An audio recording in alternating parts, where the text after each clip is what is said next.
다 같이 묵도하심으로 우리 선한 목자교회 온라인 예배를 드립니다.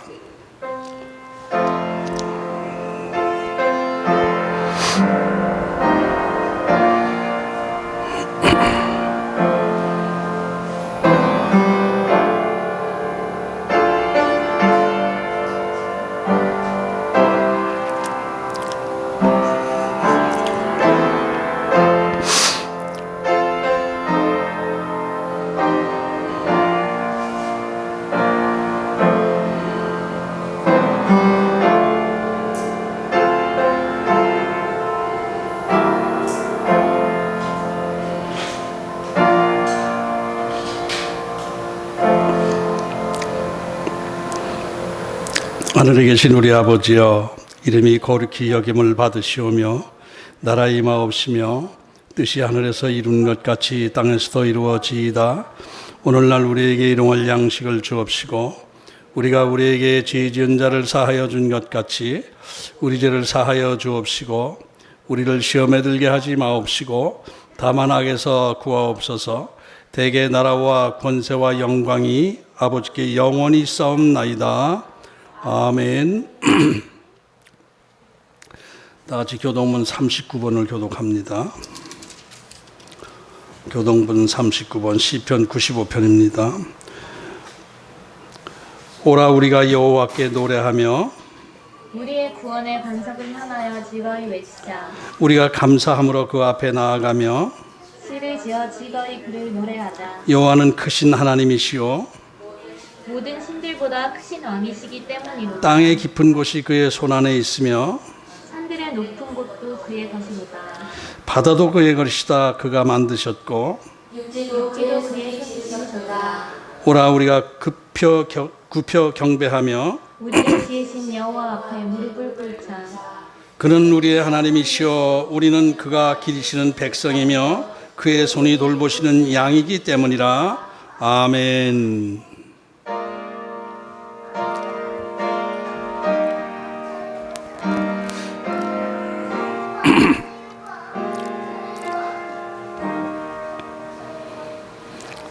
성부 성자와 성령 영원히 영광 받으옵소서.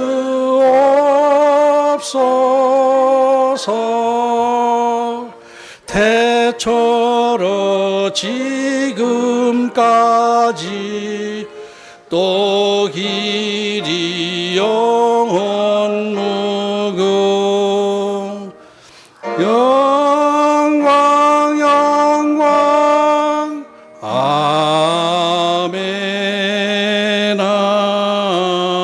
아멘.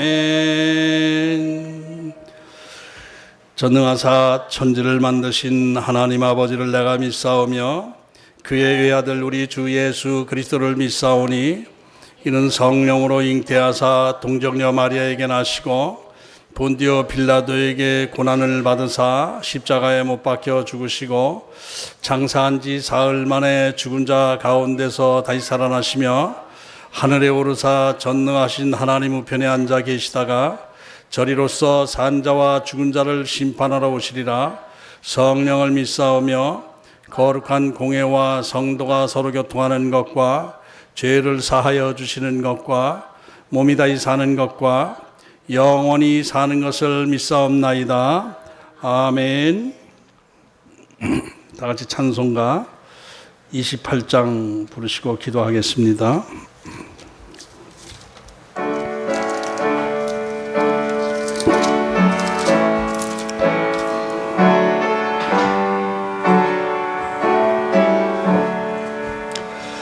복의 근원 강림하사 찬송하게 하소서.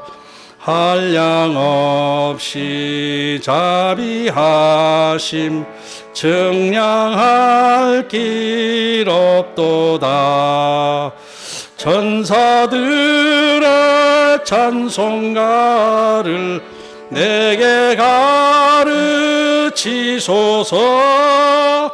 구속하신 그 사랑을 항상 찬송합니다. 주의 크신 도움 받아 이때까지 왔으니 이와 같이 전국에도 이루기를 바라네.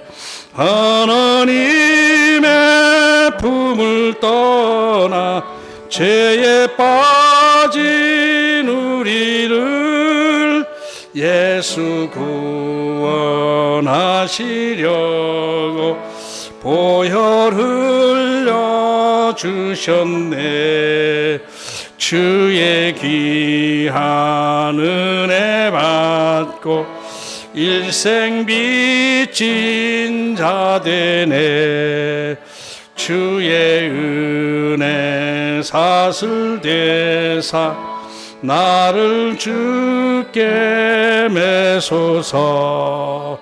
우리 마음은 연약하여 범죄하기 쉬우니 하나님이 받으시고 천국인을 치소서. 아멘. 천지의 주제 되시는 하나님 아버지, 감사합니다. 오늘도 저희들이 어려운 환경 속에서도 하나님 앞에 신령과 진정으로 감사함으로 예배드릴 수 있도록 허락해 주심을 감사드립니다. 우리 인생의 모든 삶의 최고의 목적은 하나님을 영화롭게 하고 영원히 그를 즐거워하는 것이라고 말씀했습니다. 우리의 모든 삶이 하나님께 예배드리며 하나님을 영화롭게 하는 삶이 될 수 있도록 저희들을 지켜주시고 보호하여 주옵소서. 오늘도 하나님, 저희들이 서로 모여서 함께 찬양하며 함께 예배드리지 못하고 온라인 예배로 드리고 있습니다. 그러나 이 가운데도 주의 성령께서 함께하여 주시옵시고 저희들 예배를 받아 주시옵시고 저희들에게 말씀을 주시고 은혜를 더하여 주시옵소서.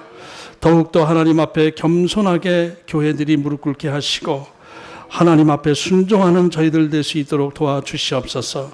올바른 믿음 안에서 올바르게 하나님의 뜻을 순종하며 나아가는 저희들 될 수 있도록 도와주시옵소서. 코로나로 인해서 여러 가지 모든 나라의 경제적인 문제나 또 많은 어려운 문제들이 있습니다. 특별히 또 하나님 앞에 마음 놓고 예배드릴 수 없는 그런 상황에 처해져 있습니다. 하나님 간곡히 아뢰오니 하나님 아버지여, 이 코로나가 속히 물러갈 수 있도록 하나님께서 조치하여 주시옵소서. 모든 것은 하나님의 뜻 안에서 하나님의 하시고자 하는 뜻 안에서 이루어진 줄로 믿습니다. 우리 교회가 교만하고 하나님 앞에 불순종함으로 해서 어떤 또 하나님의 시련 속에 있을 수도 있겠습니다. 더 겸손하게 하나님을 바라봅니다. 하나님을 의지합니다. 하나님께 모든 것을 맡깁니다. 하나님을 100% 신뢰하며 하나님의 뜻에 순종하기를 원하오니 오늘 예배를 받아 주시옵소서. 지금도 멀리 각각 있는 처소에서 하나님 앞에 예배드리고 있는 모든 성도들, 저들의 기도와 예배를 받아주시고 저들의 찬양을 받아주시옵시고 저들을 축복하여 주시옵소서. 오늘 모든 말씀 가운데도 주님 함께하여 주시옵시고 참으로 하나님의 말씀이 바르게 전해질 수 있도록 축복하여 주시옵소서. 예수님 이름으로 기도하옵나이다. 아멘. 성경 말씀은 창세기 42장입니다.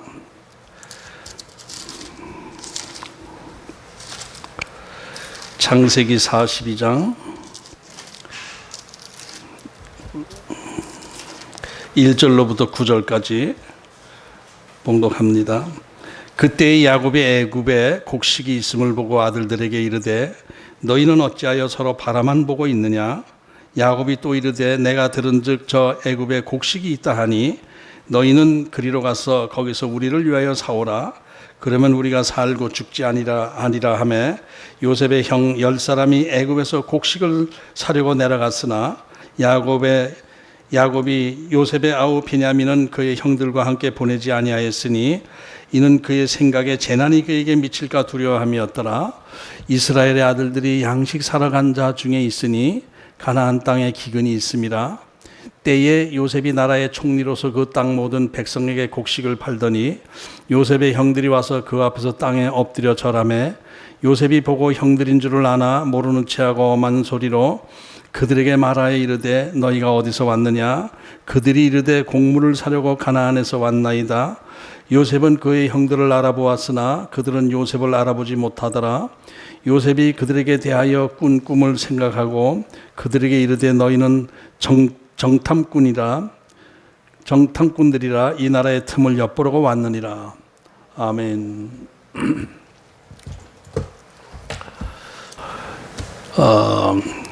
37장 1절부터 지금까지 쭉 애굽에서의 그 요셉의 이야기가 진행되다가 42장 오늘 본문에서 다시 가나안 땅에 거주하고 있는 야곱과 그 11 아들들의 이야기가 시작되고 있습니다.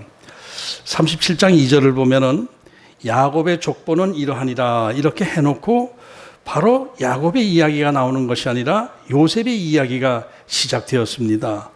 그래서 쭉 지금까지 요셉의 그 애굽 생활, 보디발 가정의 집안의 노예로 시작해서 애굽의 총리가 되고 7년 풍년 기간과 또 흉년 기간을 다스려 나가고 있는 그 요셉의 이야기는 결국 야곱의 족보를 기록하고 있는 그 가운데의 한 부분이다. 이렇게 우리가 볼 수가 있습니다.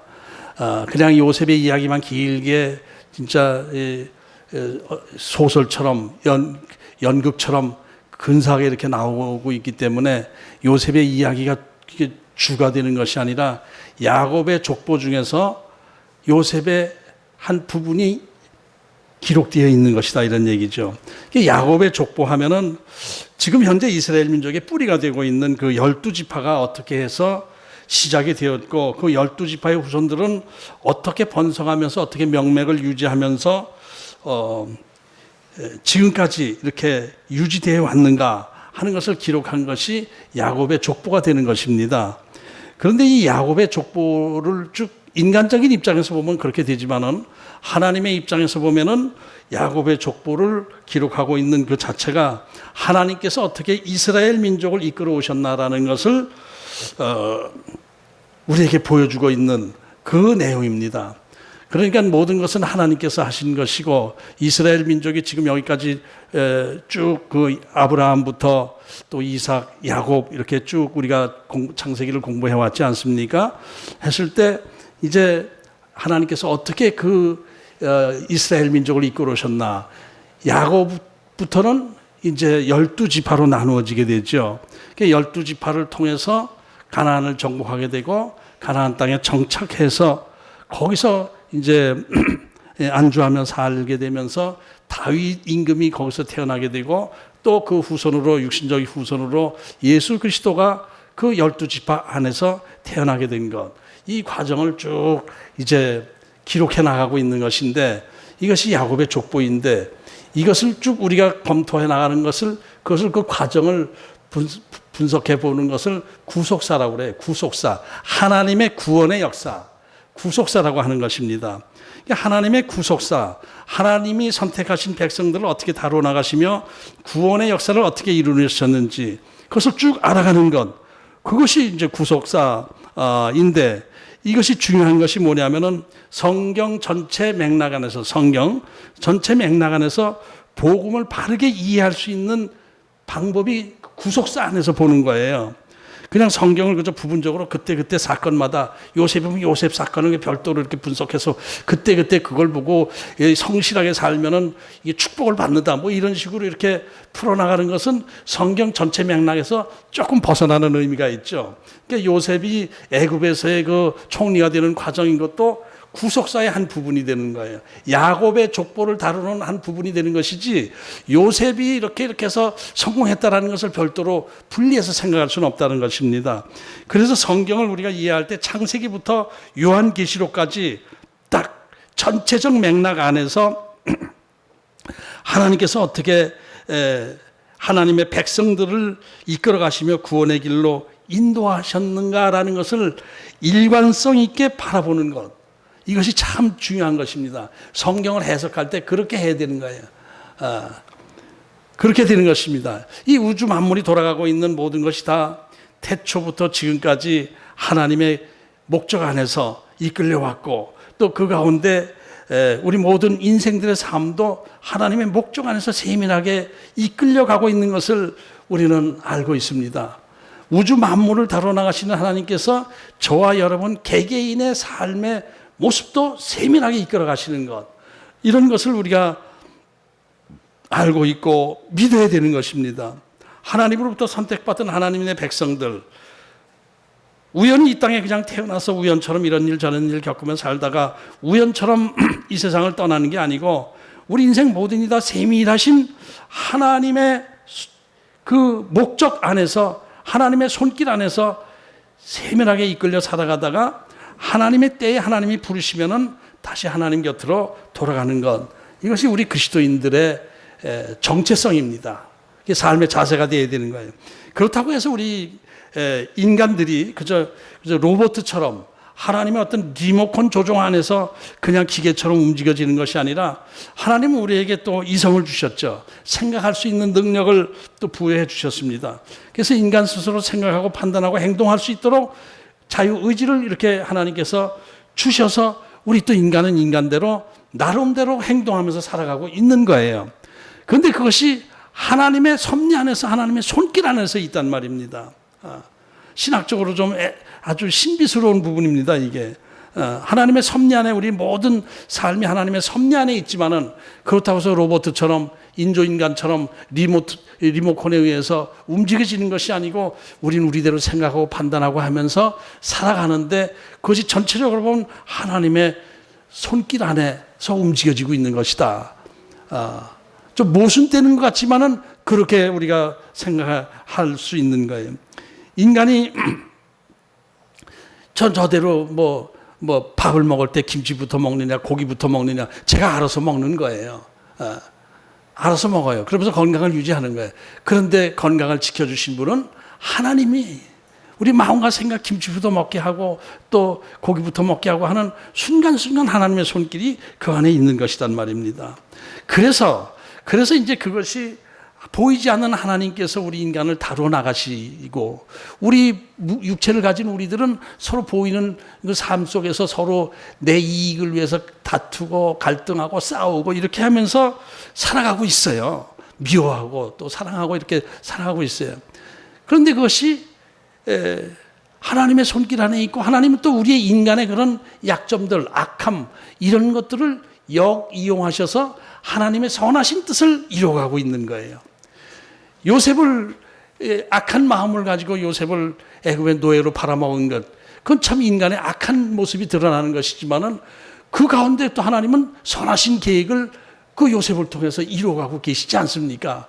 그것이 하나님과 우리 인간의 관계성 안에 있는 거예요. 하나님은 보이지 않는 하나님이시고, 우리는 육체를 가지고 물질적 존재이고 또 영적인 존재도 되고 하면서, 그러면서 이제 판단하고 하는데, 그런데 이게 보이지 않는 영이신 하나님, 이 하나님이 계획하시고 이끌어 나가신 것이 우리 인간의 입장에서 볼 땐 도저히 이해 안 갈 때가 또 있어요. 어떻게 하나님이 이렇게 하신가? 하나님이 계시다면 어떻게 이런 일이 생길 수 있는가? 이런 생각을 또 하게 되기도 하거든요. 하나님이 숨어 계신 것처럼 전혀 안 나타날 때가 있고, 또 하나님은 어떤 때는 너무 좀 지나칠 정도로 간섭하셔서 나를 힘들게 하시는 것 같기도 하고, 또 여러 가지 그런 게 있어요. 우리 인간의 생각과 하나님의 뜻이 합치되지가 않는 게 많아요. 그러다 보니까 하나님이 안 계신 것 같기도 하고, 이래서 믿음의 혼선이 오게 되는 거예요. 믿어질 때도 있고 안 믿어질 때도 있고, 하나님을 믿어야 되는 건지 안 믿어야 되는 건지 또 모를 때도 있고. 그런데 그런 불신앙, 인간의 불신앙 속에서 하나님은 또 우리가 내가 하나님을 잘 믿지 못하는 그것을 또 이용하셔서 그 가운데서 하나님은 또 하나님의 그 선하신 뜻을 이루어 나가신단 말이에요. 참 하나님은 신비하신 분이고 우리 인간은 어쩔 수 없는 존재 같은 생각이 들기도 하고 그런 생각이 듭니다. 그리고 또 믿음 좋은 사람이나 믿음 약한 사람이나 뭐 하나님 앞에 순종하는 사람이나 불순종하는 사람이나 그 삶의 모습을 보면은 그것도 또 뭐 꼭 그것이 정비례로 나가는 것은 아니에요. 믿음 좋은 사람이라고 해서 복 받고 잘 살고 이렇게 하는 것만도 아니고 믿음 없는 사람이라고 해서 그냥 바로바로 망하는 길로만 가는 것도 아니고 이제 그렇단 말이에요. 그러나 그래서 하나님에 대해서 좀 의문을 갖기도 하고 그러지만은 그러나 전체 맥락에서 보면은 믿음 안에서 하나님을 바라보고 하나님의 뜻에 순종하며 하나님의 은혜를 사모하는 사람들, 이런 사람들은 결국 하나님께서 그들을 붙들어 주시고 축복해 주시고 또 그들을 사용하셔서 하나님의 뜻을 이루어 가시는 것을 우리가 또 경험할 수 있는 거예요. 우리 인간들은 뭐 하나님으로부터 복을 받았다 못 받았다 이렇게 얘기를 합니다. 복 받았다 못 받았다 이런 얘기들을 해요. 그래서 우리 인간이 받는 복을 기준으로 해서 하나님을 판단하려고 하기도 하는데, 근데 그것도 그렇지도 않아요. 복이라는 것 자체가 그렇게 단순하게 생각할 수도 없는 거예요. 좀 부자가 되었다 하더라도, 물질적으로 부자가 되었다 하더라도 영적으로 망하는 경우가 있고, 또 물질적으로 또 가난하고 힘들지만은 영적으로 큰 축복을 받고 이 영적인 그 은혜 안에 거하는 사람도 있고, 다 달라요. 그게 어떤 게 진짜 복이냐, 어떤 게 진짜 복이냐 하는 것도 상당히 신비스럽습니다. 그러나 하나님으로부터 복을 받은 자들은 그 마음에 평안이 있고 하나님 말씀을 두려워하고 따르게 되고, 그러면서 결국 하나님의 뜻 안에서 한 걸음 한 걸음 나아가면서 우리 인간적으로 생각할 때도 복받은 인생을 살아가고 있는 것, 하나님의 사명을 감당하면서 잘 감당할 때 복받는 인생을 살게 되는 것, 이런 것들이 전체적으로 우리가 알 수 있는 것이죠.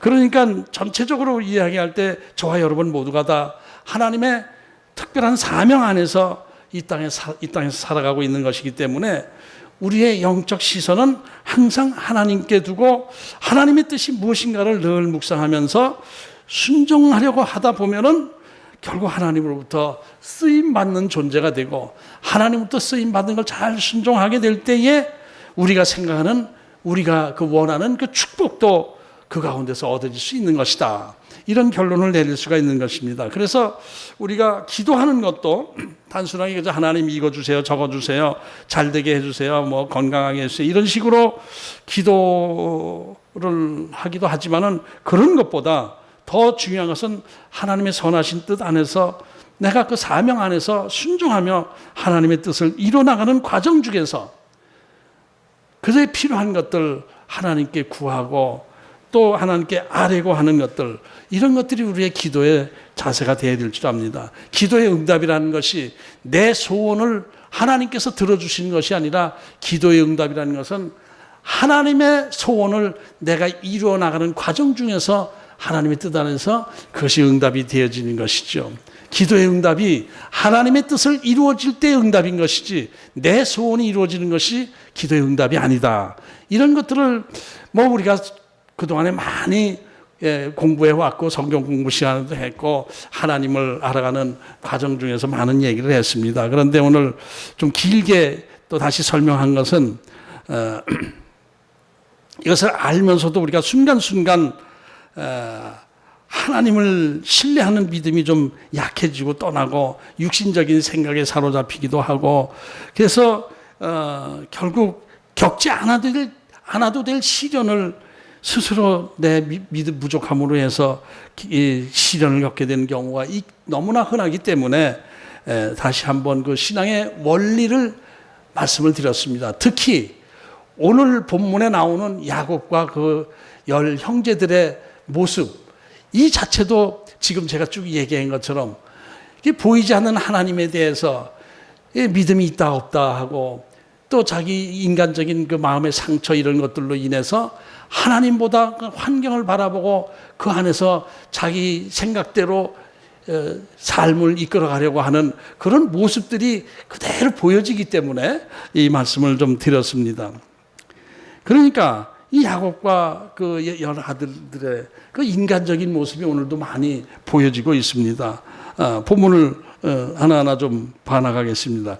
42장 1절 2절 그때 야곱이 애굽에 곡식이 있음을 보고 아들들에게 이르되 너희는 어찌하여 서로 바라만 보고 있느냐. 야곱이 또 이르되 내가 들은즉 저 애굽에 곡식이 있다 하니 너희는 그리로 가서 거기서 우리를 위하여 사오라. 그러면 우리가 살고 죽지 아니하리라. 이렇게 얘기를 해요. 이때 그때에라고 했죠. 이제 그때에 이렇게 시작했는데 그때가 언제냐면은 지금 풍년 7년이 끝나고 흉년 2년째 들어가는 때예요. 그러니까 야곱의 나이가 129살. 야곱의 나이가 129살이고 요셉의 나이는 38살로 계산이 됩니다. 그때입니다. 그러니까 2년째 흉년이 계속되니까 그래도 나름대로 먹고 살기 부족장으로서의 삶, 그렇게 부족하지 않은 삶을 살아왔던 야곱의 집안에도 이제 식량이 떨어지는 상황이 생기게 된 거예요. 2년째쯤 되니까. 그렇게 된 거예요. 뭐 폐물들 돈 없는 거 아니에요. 곡식이 없는 거예요. 이 가나안 지역 일대가 다 흉년이 들었기 때문에 어디 가서 살래야 살 수도 없는 거예요. 다들 이 굶는 상황 속에 있게 된 것이죠. 그런데 야곱이 이렇게 들리는 소문에 의하면은 애굽에는 아직도 저장된 곡식이 남아 있어서 그것을 사람들에게 팔고 있더라. 이런 소문이 들린 거예요. 또 자기 주변에 어떤 사람들은 애굽에 가서 곡식을 사오기도 한 것을 야곱이 본 거예요. 보고 그랬잖아요. 보기도 한 거예요. 그런데 야곱은 이제 나이가 많고 그러니까 자식들에게 모든 일은 맡겨놓고 있는 상황 속인데 근데 이 야곱의 자식들은 웬일인지 이렇게 끼니가 없는 상황 속에서 곡식이 없는 상황 속에서 아무것도 안 하고 그냥 가만히 있는 거예요.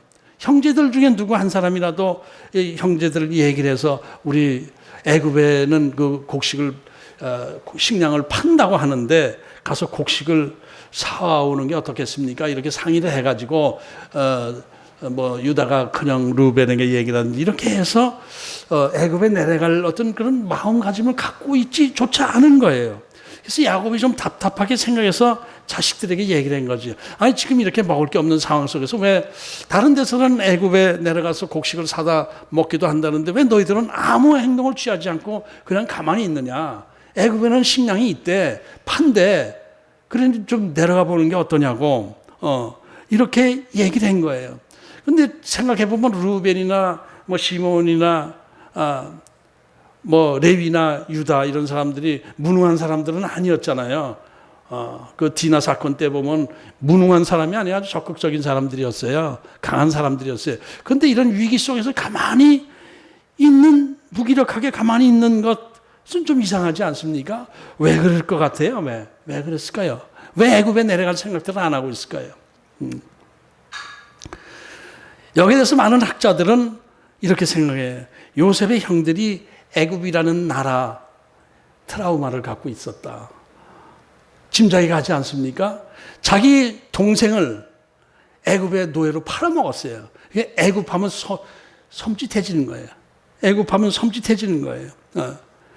그러니까 그 형제들도 애굽이라는 이름만 딱 나오면은 그 죄책감 때문에 얼굴이 굳어지고 입을 다물고 가만히 있는 것이 습관화된 거예요. 말을 안 하는 거예요. 애굽하면 요셉 생각이 나고 그러다 보면 또 죄책감이 생기고 그러다 보면부터 무의식 중에 창고대라도 이렇게 요셉의 얘기가 나오고 요셉을 괜히 노예로 팔아먹었다. 이거 아버지 앞에서 창고대로 혹시 하게 되면 이건 난리라는 거 아니에요. 그러니까 입을 딱 다물고 가만히 있었던 것이다. 이렇게 학자들이 생각을 하고 있는데 맞는 생각인 것 같아요. 그런데 여기서도 이제 우리가 영적으로 생각해 볼 때 이것은 무엇을 얘기하느냐면은 자기들의 과거의 잘못에 대한 진정한 회개가 없이 그냥 가슴에 묻어두고 그냥 살아왔다. 라는 것이죠. 하나님의 자녀들이 그 자기가 잘못한 과거를 그 죄의식 속에서 그 묻어두고 살아가는 것, 이것은 안 되는 것이죠. 하나님 앞에 회개하고 잘못을 고백하고 그것을 수습을 하려고 하는 그런 마음을 가져야 되는 것인데, 그것을 22년이 지난 거예요, 지금. 21년, 22년 이렇게 된 거예요. 요셉을 팔아먹은 지가 20년이 지났어요. 그동안 가만히 이러고 있다 보니까 이것이 마음 안에서 상처로 묶여져 있는 거예요. 그냥 이 상처로 남아있게 됐던 거예요. 가해자들이 오히려 그 요셉에게 잘못한 것, 잘못을 저지른 것이 상처로 남아 있는데, 형들에게 당한 요셉은 오히려 하나님 은혜 안에서 그 다 잊어버릴 수 있는, 상처를 잊게 하시는 축복을 받았는데, 형들은 오히려 가해자이면서 그 상처가 남아 있어서 뭔가 이게 올바른 성격이 형성되지 못하고 믿음에서도 가라앉아 있는 그런 상황이 된 것을 볼 수가 있는 것입니다.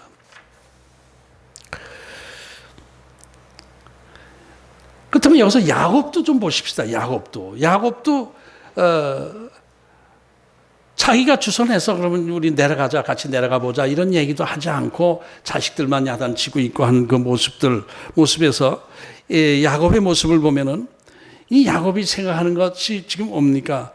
애굽에 내려가서 곡식을 사오면은 우리가 죽지 않고 살아갈 수 있을 것이다. 굶어 죽지 않을 것이다. 단순하게 그렇게만 생각하고 있는 거예요. 근데 이 사건을 우리는 알죠. 하나님의 그 큰 틀 안에서 생각해 보면은 이번 흉년이 이스라엘 민족에게 축복의 기회입니까? 저주의 기회입니까? 축복의 기회란 말이에요, 이게. 전환 기회예요, 전환. 이스라엘 민족의 터닝 포인트가 되는 기회로 하나님께서 흉년, 이걸 전에 없던 흉년을 주신 것이 이스라엘 민족을 다시 전환시키고자 하는, 새로운 역사를 일으키고자 하는 하나님의 크신 계획 안에 있는 것이란 말이에요. 근데 야곱은 그런저런 생각조차 없이 그저 애굽 먹을 게 없으니까 애굽에 가서 식량을 사오면 굶어 죽지 않을 것이다라는 단순한 생각만 하고 있는 거예요.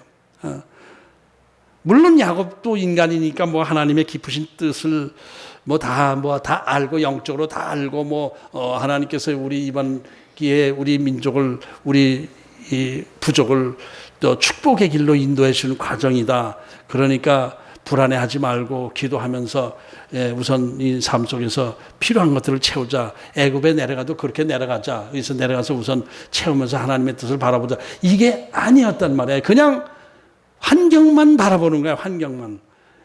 야곱이 어떤 사람이었습니까? 어려운 일 당할 때마다 하나님께 매달려 부르짖고 하나님과 씨름하고 이렇게 했던 사람 아니겠습니까? 그리고 그때마다 또 하나님께서 야곱의 인생의 위기 속에서 나타나셔서 야곱에게 위로해 주시고 힘을 주시고 용기를 주시고 문제를 풀어주시고 복된 길로 인도해 주시고 그렇게 해 왔잖아요. 야곱의 삶이 그랬잖아요. 그런데 이제 늙음하게 가서는 이런 전례 없는 흉년 속에서 아무 생각 없이 애굽에 날아가면 곡식을 살 수 있다는데 이러고만 있는 거예요. 그러면서 또 한 가지 또 뭐가 있죠? 베냐민은 데려가지 마. 베냐민은 야곱과 16살 차이니까 지금 22살입니다. 베냐민 막내. 야곱이 16살 때 엄마가 베냐민 나타가 죽었잖아요. 그러니까 16살 차이에요. 22살이에요. 그러면 나이가 어려서 베냐민 데려가면 안 돼가 아니잖아요. 22살이면 그 당시에 아주 큰 청년인데 같이 갔다 와라 이렇게 되는데 여기도 야곱도 트라우마가 아직 있는 거예요. 라헬의 자식 요셉을 잃어버리고 나서 요셉이 죽고 나서 죽었다고 생각하지 않습니까? 죽고 나서 뭔가 야곱의 생각에는 이 라헬의 자식들은 그 레아의 자식들과 이렇게 같이 있게 되면 뭔가 불안한 거예요. 본능적으로 불안한 생각이 들어요. 그러니까 레아의 자식들 큰형들하고 베냐민을 딸려 보내면 혹시 무슨 일이 생길지 모른다. 요셉처럼 무슨 일이 생길 수도 있을 것이다라는 본능적인 두려움이 있었던 거예요. 그러니까 아직도 야고보는 이 요셉을 잃어버린 그 상처가 그대로 남아 있는 거예요. 상처 속에서 또 특히 라헬의 자식 베냐민만 끼고 돌잖아요. 편애하는 습관이 아직도 있는 거예요. 아직도 고쳐지질 못하고 있는 거예요. 그 인간성이 육신적인 어떤 생각에 벗어나질 못하고 있는 거예요. 그러니까 이 지금 가나안 땅에 살고 있는 야곱과 그 열 형제들의 삶의 모습은 믿음이 전혀 없는 것처럼 보이잖아요. 그냥 육신적으로 환경 바라보면서 환경에서 먹을 게 있다 없다 이거에만 관심을 가지고 살아가고 있는 모습들이 보이는 거예요. 열 형제들의 입장에서 보면 아버지가 아직도 베냐민만 끼고 도는 게 요셉이 없어지고 나니까 다시 베냐민만 끼고 도는 것, 이것이 서운하기도 하고 불만족스럽기도 하고 또 베냐민이 미워지기도 하고 그랬을 가능성이 있죠. 그죠?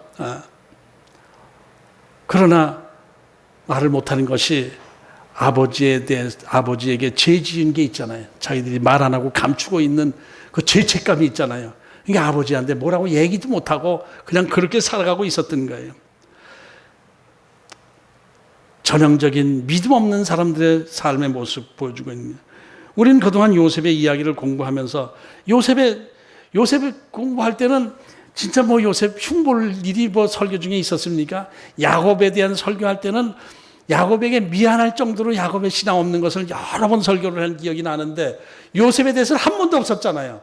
항상 하나님 안에서 순종하면서 코람데오의 삶을 살고 용기 있는 삶을 살고 적극적인 삶을 살고 믿음 안에서 살고 이렇게 된 게 너무나 비교가 되는 거예요. 너무나 비교가 돼. 요셉과 야곱과 그 열 형제들의 삶의 모습은 너무나 비교되는 거예요. 어쨌든 지금 요셉의 형들은 하나님의 뜻이고 뭐고 전혀 그냥 의식도 하지 않고 먹을 거, 육신적 먹을 거 구하러 애굽으로 내려가고 있는 거예요. 이런 생각으로 내려보낸 건 누구예요? 하나님이시죠. 요셉을 만나게 하시고 애굽에 가서 이제 살면서 거기서 인큐베이터 역할을 하나님께서 해주셔서 애굽을 통해서 70명이 내려가서 200만 명 남짓되는 인구가 되게끔 계획하신 하나님의 뜻 안에서 그렇게 내려보낸 건데 야곱의 형들은 그래서 먹을 거 어떻게 사자, 먹을 거 사자 이러고 가고 있는 거예요. 참 인간의 어리석음, 인간의 그 짧은 안목, 하나님의 깊으신 뜻, 이것이 비교가 또 되지 않습니까? 드디어 곡식 판매를 장악하고 있다고 하는 애굽의 총리 앞에 무릎을 꿇게 된 거예요. 엎드리게 된 거예요.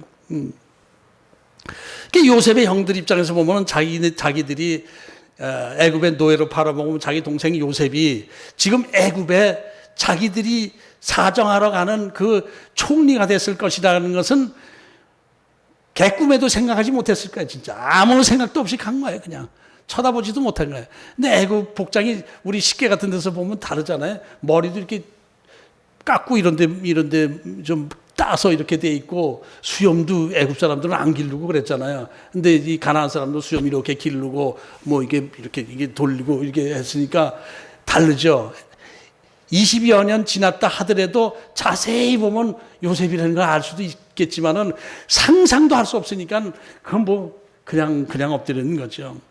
그래서 그때 이제 요셉이 애굽 총리가 너희들은 어디서 왔는가? 근엄하게 묻는 거예요. 엄하게. 자기 형들인 걸 알아채고 나서 묻는 거예요. 그러니까 엎드려서 곡물을 사려고 가나안 땅에서 왔습니다. 이렇게 얘기를 하는 거예요. 여기서 우리 또 이 당시 상황을 좀 실제적인 상황 속에서 한번 생각해 보십시다. 이 나라의 국무총리가 쌀장수가 된 거예요. 누구 그냥 계속 물건 사러 오는 사람들을 누구야? 이름 뭐야? 이게 적고 얼마치 줘? 이러고 그거 팔고 그것만 하고 있었을까요? 그건 아닐 거예요. 그죠? 그건 아닐 거예요. 왜냐하면은 애굽 그 지역이 넓은 데다가 곳곳에 곡식 창고를 건축해 놨잖아요. 그걸 쌓아 놨잖아요. 그런데 그것을 그냥 창고만 이렇게 놔두면 될까요? 그거 훔쳐가려는 사람이 한두 사람이겠습니까? 지금 그 일대가 다 굶어 죽는 상황에 그게 군사들을 배치해가지고 다 지키고 있는 거예요. 지역마다, 창고마다 다 지키고 있는 거예요. 그리고 거기 이 관리자들, 대표자들을 보내서 지역별로 대표자를 보내서 어떤 판매 기준을 세워놓고 어떻게 팔고 어떻게 해라. 내국인들에게는 어떻게 팔고 외국인들에게는 어떻게 해라. 구분했을 거예요. 왜냐하면 외국인들은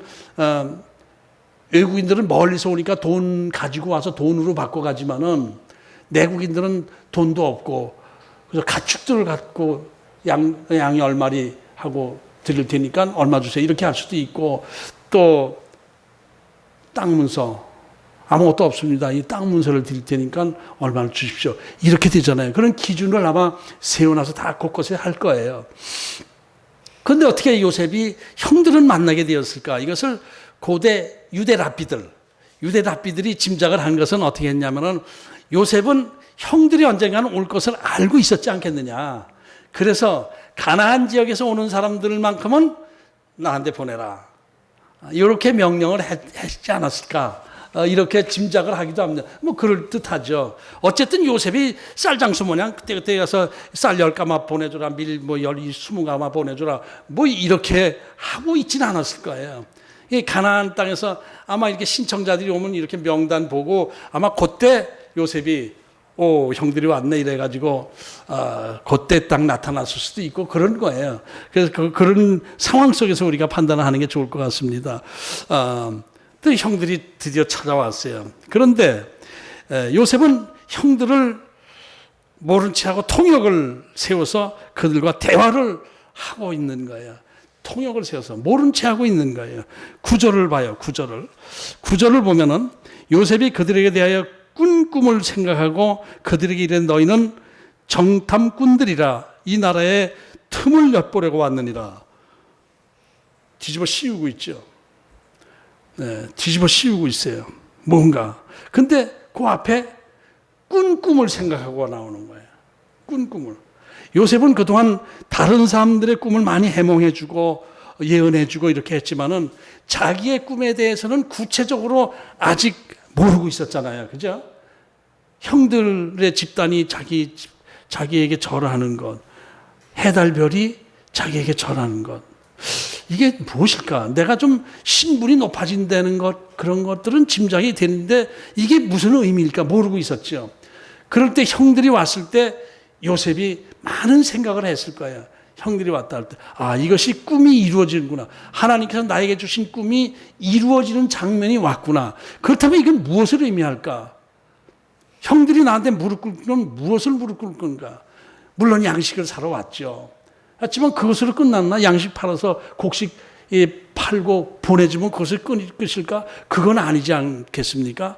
요셉이 아마 기도하면서 이 형들을 어떻게 해야 되는 것인지 이것을 많이 기도하면서 생각했을 거예요. 그런 과정 속에서 요셉이 정탐꾼이라고 딱 누명을 씌우면서 강하게 나오고 있는 거예요. 형들을 어떻게 대해야 될까도 여러 번 생각을 해요. 이것이 그냥 즉흥적으로 한 것이 아니에요. 또 그러고 요셉은 상처를 다 푸는 거 아니에요. 상처가 있었다 하더라도 자기 위치가 이만큼 높아진 상태에서는 거기에 대한 그 악감정 이런 거에 웬만한 사람들은 안 나타나요. 그러나 요셉은 다 상처를 치유받은 사람 아닙니까? 그런데 그렇다면은 요셉의 형들이 왔을 때 형님 저 모르시겠습니까? 저 요셉입니다. 반갑습니다. 편하게 시세에 있다 제가 찾아뵐게요. 이렇게 할 수도 있고 감정이 있고 아직도 그 원한이 안 풀렸다 그러면은 딱 인상 쓰면서 여봐라 이 친구들 묶어버려라 이렇게 할 수도 있고 그런데 그것도 아니고 저것도 아닌 거 이렇게 정탐꾼으로 누명을 씌워가지고 이렇게 시작을 하는 거예요. 그거를. 그런데 여기서 너희는 정탐꾼이다. 이 나라의 틈을 엿보러 온 자들이다. 이렇게 되는데 이것은 요셉의 형들의 입장에서는 이건 뭐예요? 죽었구나. 이거죠. 죽었구나. 스파이로 지목되게 되면은 그건 그 자리에서 사형이죠. 왜냐하면 그 당시에 그 일대, 근동 지역 일대가 다 굶어 죽는 상황에서 애굽에만 먹을 게 있었잖아요. 그러면 그 주의 나라들에서 애굽에 대해서 호신탐탐 노리고 있지 않았겠어요? 어디는 좀 참고 이 수비하는 게 좀 허술하니까 거기 기습해서 뺏어오자라든지 어디는 군사들이 너무 많아서 거기는 안 되겠다든지 뭔가 하여튼 정보만 입수되고 약점만 허점만 발견되면 그걸 할 거예요. 저 시리아 쪽에서는 군사를 거기 나라들이 거기 또 제국 같은 게 있었으니까 군사를 동원해서 쳐내려올지도 모르고 또 그 당시 캐러반들 이 이동 상인들 그러니까 그 사람들 이 사람들은 각국을 다니잖아요. 각국을 다니면서 이 나라의 정보를 필요할 때마다 저쪽에다 정보를 제공해 주기도 하고 이렇게 해서 또 거기다 이익을 취하기도 하고 그렇게 하는 일이 흔히 있었다고 해요. 그러니까 그 당시 애굽에만 곡식이 있기 때문에 애굽은 전체 비상 계엄령을 내려야죠. 항상 지켜야죠. 국경을 잘 지켜야 되는 것이죠. 그런데 10명이 장정급들 10명이 같이 왔다는 건 일단 캐러반으로 보여요. 일단 집단 상인들로 보인단 말이에요. 너희들 스파이지. 딱 그렇게 해서 뭔가 미끼를 해가지고 약점을 잡으려고 하는 그런 것으로 시작을 하는 것입니다. 그런데 이 뒤에 쭉 요셉과 형들의 관계에 이렇게 하는 그것을 거기서 많이 묵상했어요. 그것까지 다 한 테마 1시간 안에 그것까지 다 집으니까 17절까지 같이 이렇게 할까 하다가 묵상하다 보니까 거기에 큰 하나님의 메시지가 별도로 있더라고요. 그래서 오늘은 여기서 너희들은 정탐꾼이지 허점을 보러 왔지 라고 하는 것에서 오늘 설교를 마무리 짓겠습니다. 그리고 다음 주에 그 뒤에 일어나는 일을 통해서 여기서 하나님이 주신 메시지 꼭 이렇게 하지 않으면 안 되는 그 원칙을 제가 이제 말씀을 받아서 다음 주에는 그것을 말씀드리려고 합니다. 너희들 스파이다. 이렇게 해가지고 그들을 다루어 나가는 그 시작이 오늘입니다. 다음 주를 우리 기대해 보십시다. 기도하겠습니다. 하나님 아버지, 요셉이 형들을 만났습니다.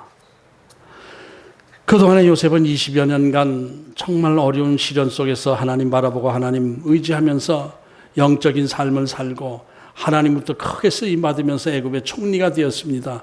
그러나 가나안 땅에 살고 있던 야곱과 또 10 형제들은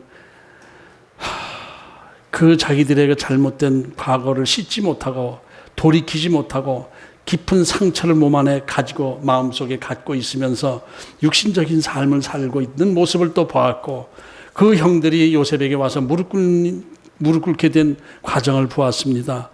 모든 것이 하나님의 뜻 안에 있고 하나님의 축복의 계획 안에 있는데도 불구하고 야곱과 10 형제들은 자기들의 그 힘든 상황만 바라보면서 곡식만 사면은 다 문제가 해결되는 것처럼 착각하고 요셉을 찾아왔습니다. 그러나 그것이 자기 뜻대로 되지 않습니다. 여러 가지 또 험한 시련을 겪게 됩니다. 이 과정 속에 있는 하나님의 크신 축복, 섭리 이런 것들을 다음 주에 묵상하려고 합니다. 우리들은 어떤 어려움 속에서도 인간적으로 육신적으로 판단하지 않게 하시고 하나님의 뜻 안에서 하나님이 무엇을 말씀해 주시고 계신 것을 깊이 묵상하면서 하나님의 뜻 안으로 들어가는 저희들의 삶이 되게 도와주옵소서. 시련 속에서 육신적 생각을 하지 않게 하시고 하나님을 바라보는 저희들 되게 하여 주시옵소서. 예수님 이름으로 기도합나이다. 아멘. 다 같이 찬송가 435장 부르시고 봉헌 기도하겠습니다. 435장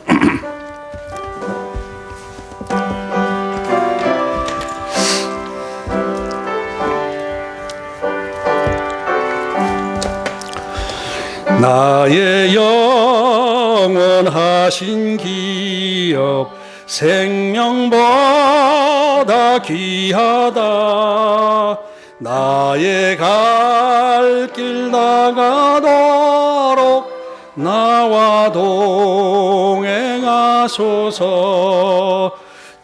주께로 가까이 주께로 가오니 나의 갈 길 나가도록 나와 동행하소서.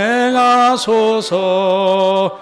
세상 부귀 아니람과 모든 명예 버리고 험한 길을 가는 동안 나와 동행하소서. 주께로 가까이 주께로 가오니 나의 갈 길 나가도록 나와 동행하소서. 어두운 골짝 지나가며 험한 바다 건너서 천국 문에 이르도록 나와 동행하소서. 주께로 가까이 주께로 가오니 나의 갈 길 나가도록 나와 동행하소서.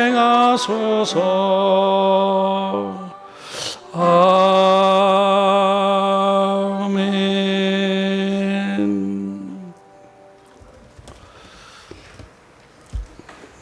보온 기도하겠습니다. 하나님 아버지, 감사합니다. 우리 인간들은 눈앞에 보이는 이해득실만 계산하면서 그냥 그때그때 살아가고 있는 것처럼 어리석은 짓을 하고 있지만은, 그러나 하나님은 우리를 향한 큰 계획을 갖고 계심을 믿습니다. 지금 교회가 이렇게 어려운 상황 속에서 우리가 답답해하고 또 낙심할 수도 있지만은 이 가운데 하나님의 축복의 기회가 있는 줄로 믿습니다. 더욱더 겸손하게 하나님 앞에 무릎 꿇게 하시고 이 교회가 다시 회복될 수 있도록 하나님 축복해 주시옵소서. 저희들의 모든 삶 하나님의 뜻 안에 있습니다. 하나님의 계획 안에 있습니다. 믿고 의지합니다. 저희들을 이끌어 주시옵소서. 감사함으로 하나님 앞에 예물을 드렸습니다. 드린 예물을 하나님 앞에 축복합니다.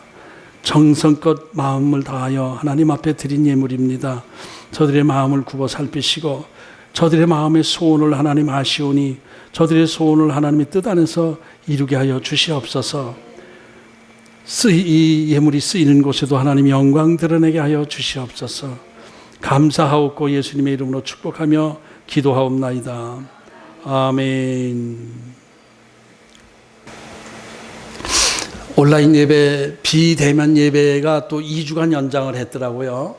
앞으로 2주간은 또 계속 비대면 예배를 드려야 될 것 같습니다. 그리고 이럴 때에는 우리가 그 정부에서 하고자 하는 거기에 좀 순종하는 게 좋을 것 같습니다. 이렇게 뭐 잘못을 계산하면서 자기 마음에 안 든다 해가지고 자꾸 반발하고 이러면서 자꾸 부작용이 생기고 있는 모습이 좀 답답합니다. 이럴 때는 좀 따라가 주는 것, 나라의 시책에 따라가는 것, 이것이 우리 교회가 할 일입니다.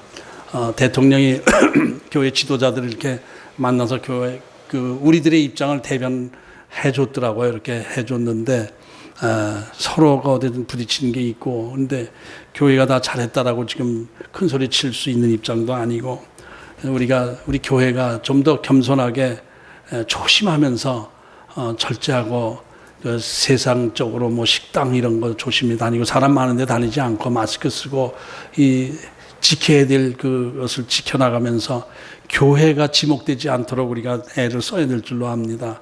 같이 모여서 함께 모여서 찬양하며 식사하며 애찬 나누며 예배드리는 때가 빨리 올 수 있도록 우리가 최선을 다하도록 하십시다.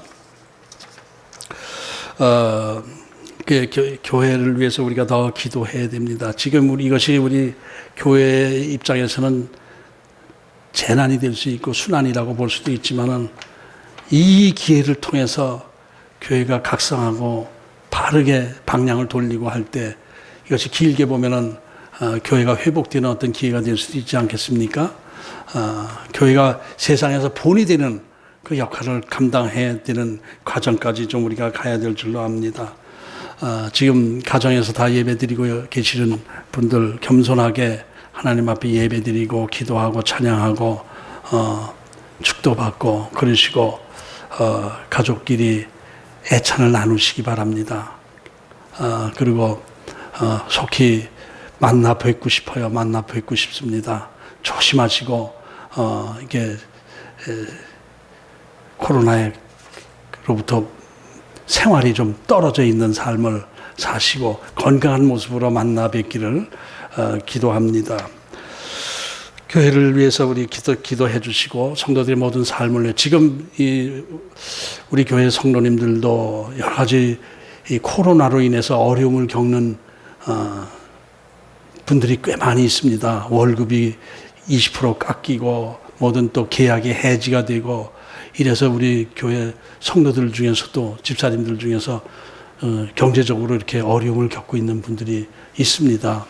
그러나 이때 좌절하고 낙심하지 마시고 이것이 하나님의 훈련인 것을 아시고 최선을 다해서 어려움을 극복해 나가시는 성도 여러분 되기를 축복합니다.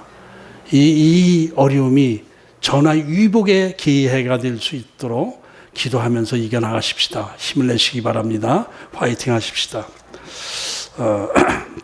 다음 주 예배도 온라인 예배로 우리가 드리겠습니다. 이렇게 온라인 예배를 준비하시는 집사님들 참 수고 많으십니다. 그런데 다 이렇게 수고하면서 교회를 섬길 때에 이게 하나님이 또 가만히 계시겠습니까? 여러분들 축복해 주실 줄로 믿습니다. 찬송가 438장 부르시고 축도하겠습니다.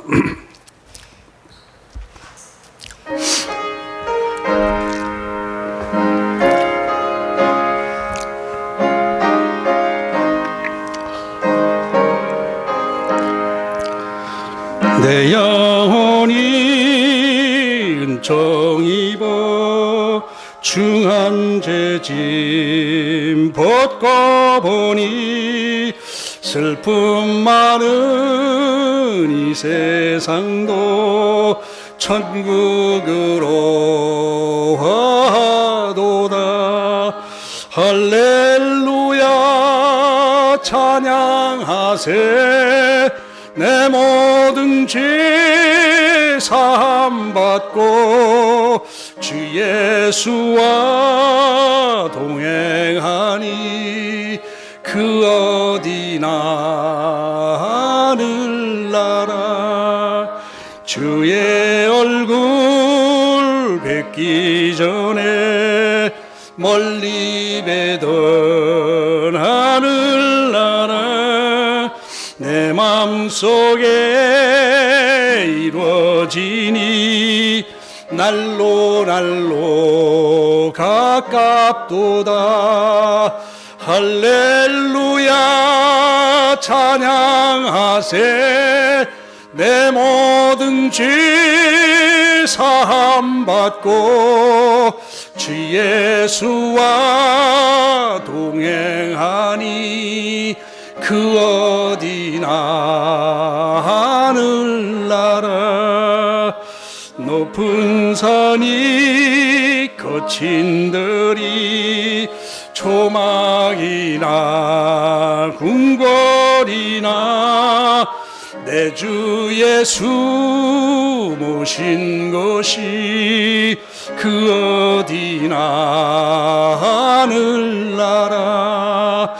할렐루야 찬양하세. 내 모든 죄 사함 받고 주 예수와 동행하니 그 어디나 하늘나라. 아멘. 지금은 우리 주 예수 그리스도의 은혜와 하나님 아버지의 만카신 사랑하심과 성령님의 내주교 동의로 충만하심이 이제 어떤 어려운 환경 속에서도 환경 바라보지 말고 오직 하나님을 바라보고 하나님을 신뢰하며 하나님 앞에 순종하며 하나님의 뜻을 이루어 나가기로 다짐하고 기도하시는 모든 성도들 머리 위에 이제부터 영원까지 함께 하실지어다. 아멘.